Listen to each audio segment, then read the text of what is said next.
So today Jesus is comparing the coming of the Son of Man with the days of Noah. That's a big deal. I mean, think about that. What he's telling us is a warning for number one. It's a warning. And he's telling us that, and when he says it, because he's God, it will happen the way he said it. It's not like it's up for debate. Maybe it'll happen, maybe it won't. No, he's saying, in the days of Noah, it will be just like that with the coming of the Son of Man. In the days of Noah, I don't know the population when Noah was around. I mean, it certainly wasn't 8 billion people like today, but I don't know. 8,000? 80,000? I don't know. But 8 people survived. Noah and his 7 family members. So 8 people were rescued. Everyone else perished. I'm a numbers guy. I've always been with numbers, work with me very easily. I like to think about numbers. So let's think about the numbers. Today we have about 8 billion people on the planet. Let's pretend it was 80,000 on the planet when Noah was around. That means 1/10 of 1% were saved. 1/10 of 1% today would mean 8 million. 8 million people on a planet of 8 billion. You know how many people that is? New York City is 8 million people. London has 8 million people. That's it. Imagine the rest of the world perishes. So it's a really big deal when he's telling us this preparation for what's coming. And he's also saying when it's just going to be like in the days of Noah, it will be a time of great evil, when men's minds will be turned to evil all day long. So we're not quite there yet, but for many people we are. That's a real thing out there, where there's factions and groups of people that are only concerned with doing evil in the name of good. So that's the first warning. And separation is the inevitable consequence of turning away from God and his commands. That is the way it works.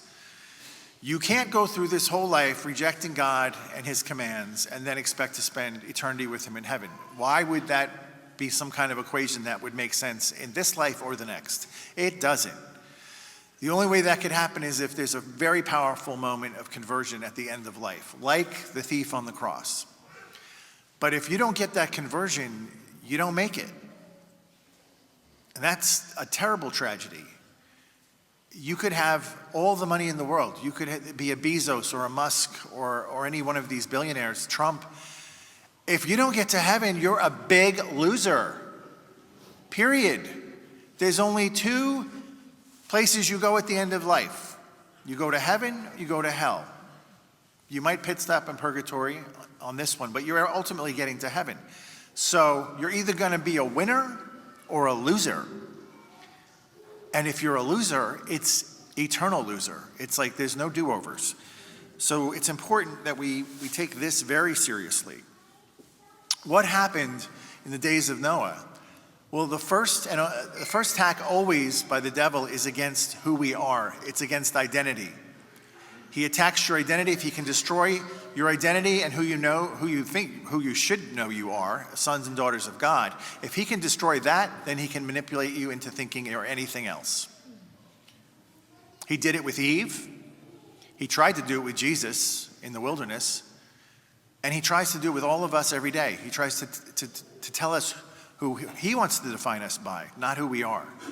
If you don't know who you are, you're never going to be able to stand up against what's untrue, what's unjust, and what's wrong in the world. You have to know who you are. Identity in God is everything. So, why did so many perish when the day of judgment came? They were caught completely unaware and unprepared for the disaster that swept them away. And Jesus warns his disciples and us too here today, be alert and be prepared to meet the Lord today, tomorrow, or at the end of time. Be ready. That motto of the Boy Scouts still holds up. Be prepared. How do we be prepared? We reject what the world is offering and we embrace everything Jesus promised us. That's it in a nutshell. But you can't have a foot in both kingdoms. A lot of people are riding the fence. You can't do that. Fence riding days are over. Because He said, if you're not with me, you're against me. I saw an interesting little article about a guy who had a dream. And in the dream, he was seeing himself looking at two kingdoms. He saw this field of green with Jesus in the pasture over here to the right. And in the other side, he saw also a beautiful field, but Satan was over there. And he was offering all the things the world had to offer. And in the dream, he couldn't decide which kingdom he wanted because he really liked Jesus, but he loved all the things the world had. And so he decides, I'm going to just sit on the fence and I'll take a little from both. And in that moment, in his dream, the whole world went black. And he was suddenly standing before Satan in hell. And he said to him, no, I didn't choose you. I was on the fence. And Satan said, I own the fence. You lose. No fence riding. Can't do it. Because if you really love him, Jesus that is, why would you want to bargain with all the things that could pull us away from him?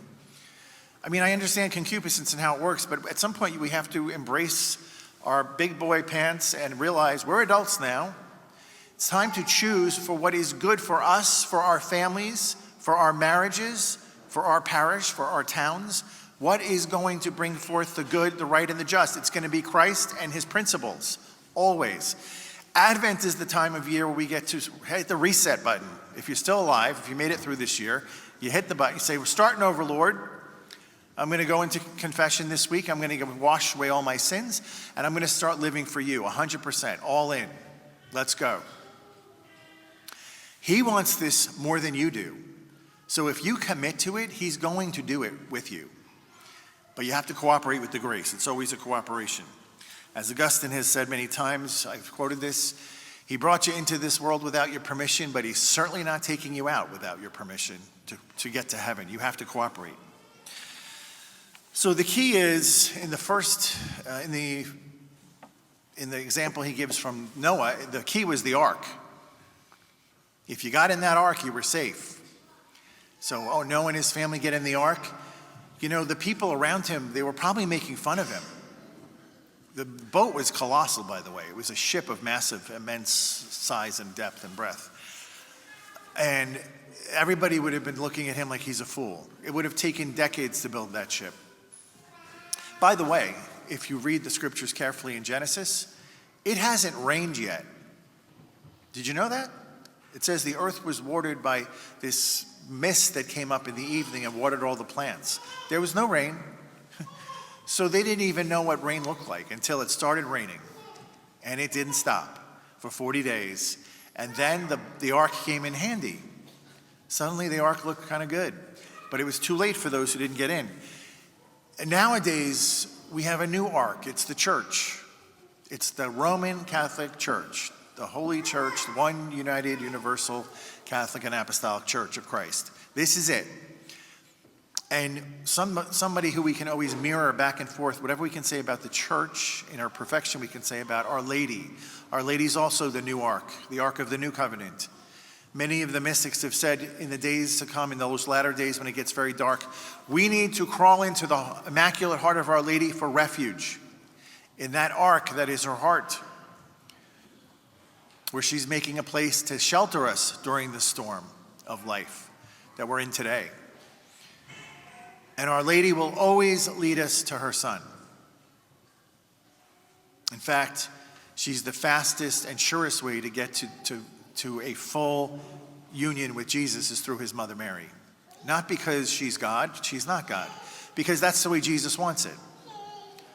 So I pity all the Christian denominations who are not Catholic, who reject her. They're taking the long, arduous, hard road, and they don't even know it. So we have to pray for them, that they would come to know Mary as their mother too.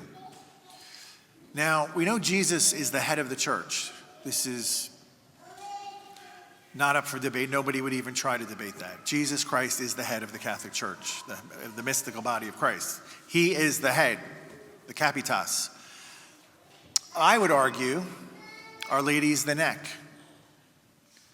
She's not the head of the church, but she has incredible power to direct her son where she wants him to look.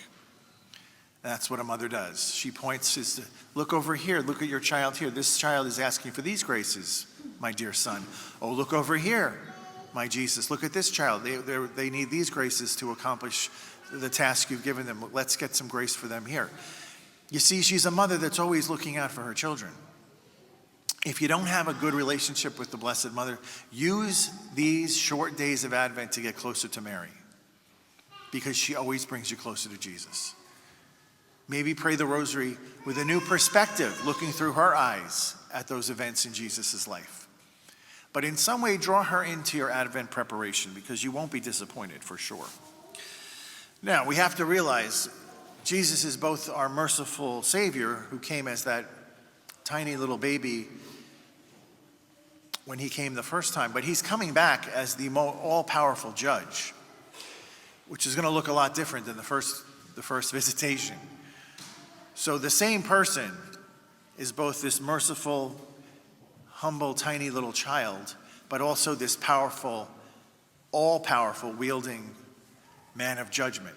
And he will judge us. That's his job. It's been handed over to him to be the judge. So what would I say is the best thing we can do? Become really good friends with Jesus, right? If this is the guy that's going to be judging me, I want to get to know him really well, and I want him to have access to me, because I can be honest with him. He knows everything about me anyway. So I can say, look at me, Lord. I'm trying in these areas. I'm doing okay. Multiply those. But these areas, I'm still suffering in sin. And these are the ones I come back to you every week with. I can't overcome these things. Help me to overcome them. Use Advent to wield his power to kill those sin areas. There's a scripture where he says, he's talking in a parable, he says, bring those enemies of mine before me so I may slay them.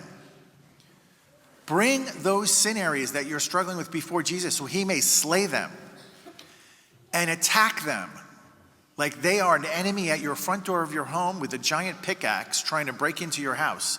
It's like, no, this is not going to happen. No more. It ends this Advent where we're going to cut this off. It would be the greatest gift you can bring him on Christmas, is to present to yourself a new you, transformed by him into the saint he made you to be. It's possible. All things are possible with him. So the Son of Man is described in the book of Daniel as the one who's given supreme authority to judge and execute justice on the earth. That is what the Son of Man title means. And he is coming back to do that. But just imagine, in a time when things are going to be dark, and I think they're already pretty dark. Every year I go, it can't get worse than that year, and then the next year hits, and lo and behold. When it is dark, God raises up his greatest saints. It's been a tried and tested theory throughout history. The darker the times upon the world and the church, those are the eras that the great saints get risen up. And usually in clusters and together with other saints that are like-minded. We had the Dominicans and Ignatius of Loyola and Francis and all these people that got raised up during this dark Middle Ages. I think we're in a new time when that could happen again. Not that that's a good thing, but here's the good news about that. When it is that dark, there's extra grace to become a saint. Did you know this? When sin abounds, grace superabounds. Sin is abounding. If you haven't noticed, let me be the first to let you know. Sin is abounding. And so that means grace is superabounding right now. So all you have to do, go into your private prayer time, maybe this afternoon, maybe after communion today, and just say, I want to be one of those great saints. I want to be a great saint. Who wants to be a great saint? Oh, half of you. Well, that's better than most parishes. Did you all raise your hands? He will move this fountain of grace over your head and hit download. And you're going to be moved by his grace and changed by his grace. Again, you have to cooperate, but it's there. There's been many times in history where it was not available. It's available, and there's special graces that only come with Advent as well. So this is a privileged time in our church. It's a privileged time of the year, this season, and it's a time where God can move in great power. He can always move in great power, but it's a time when he wants to. He wants us to come into Christmas really as the saints he made us to be. You know, that song, When the Saints Go Marching In, that's what he wants to see on his birthday. That we'd spend these short, not even 4 weeks, coming to him, begging him to move in power upon our lives, that we would be free from the things that keep us from him. Now, here's the other challenge. These short 4 weeks, the world has another agenda.